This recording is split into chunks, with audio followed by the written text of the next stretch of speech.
Flash sang gì vậy? Là lúc này.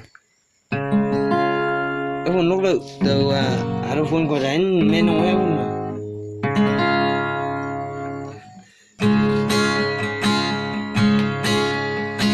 Cái phone là bom rồi đấy con. Chắc từ mấy nào.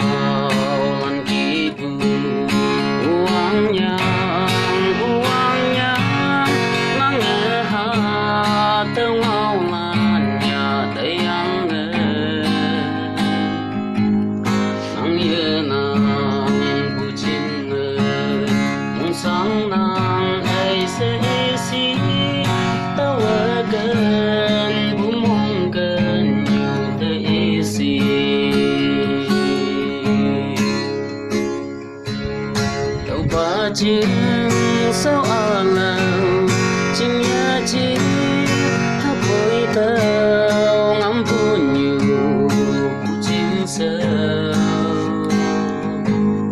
tao ở gần buồn sương ba ấy hà lan ở say phơi tao mong mây say xa kèm ngõ lá cờ